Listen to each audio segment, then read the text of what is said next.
Di salah satu suku di sana ada namanya suku Quraisy. Ini suku yang menduduki wilayah Mekah.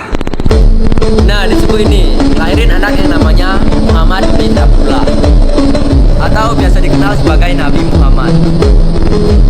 Nabi Muhammad ini orang yang bakal membawa ajaran Islam di wilayah Jazirah Arab.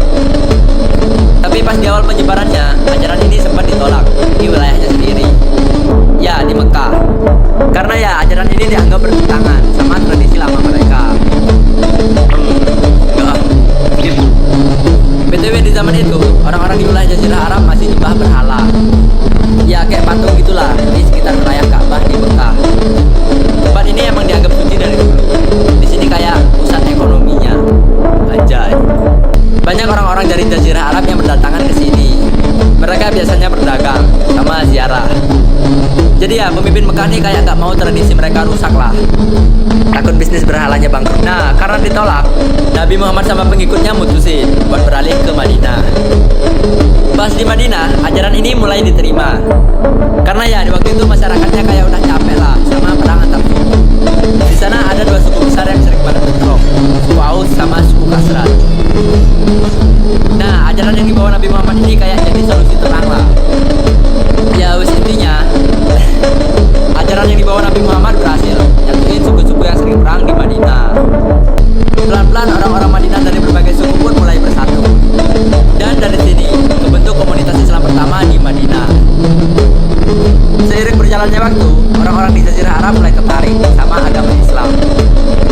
Karena mereka melihat Madinah sebagai contoh. Wilayah Madinah jadi jarang banget terjadi perang suku semenjak adanya ajaran Islam. Nah, dari sini wilayah-wilayah yang lain jadi tertarik sama stabilitas wilayah Madinah. Anjay, kok bisa damai bang? Perasaan dulu kalian juga sering perang. Cih, makanya baca Al-Quran kok, agama Islam pun mulai menyebar. Bahkan nyebarnya cepet banget. Sampai akhirnya agama Islam berhasil nyatuin semua Jazirah Arab. Yang dulunya sering perang suku, sekarang jadi satu. Anjay. Oke, lanjut. Nah, pas Nabi Muhammad wafat, perjuangannya dilanjutin sama Abu Bakar. Dia sahabat paling dekatnya Nabi Muhammad. Dia pun ngediriin Khilafah Rasyidin. Ya, dia ngediriin pemerintahan Islam pertama setelah wafatnya Nabi Muhammad. Dan dia sebagai khalifah pertamanya. Di era ini dia sibuk menghadapi pemberontakan. Karena semenjak wafatnya Nabi Muhammad, banyak suku-suku yang murtad. Banyak yang gak mau bayar zakat, balik nyembah berhala lagi. Banyak juga nabi-nabi palsu yang muncul. Ya wis, pokoknya rada kacau lah. Tapi ya, masalah ini berhasil ditangani. Terus jatuh lagi Jazirah Arab sepenuhnya. Anjay. Dan setelah Abu Bakar wafat, tahtanya dilanjutin sama Umar bin Khattab.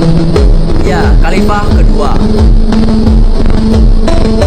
Nah, di era ini mereka mulai ekspansi keluar Jazirah Arab. Ya, ke Bizantium. Sebenarnya ini ekspansi lanjutan.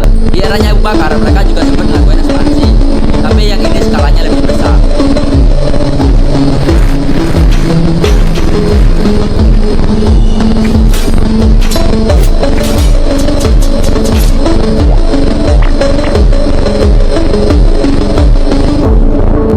Di ekspansi ini banyak sahabat senior yang turun tangan, termasuk yang paling ikonik, Khalid bin Walid.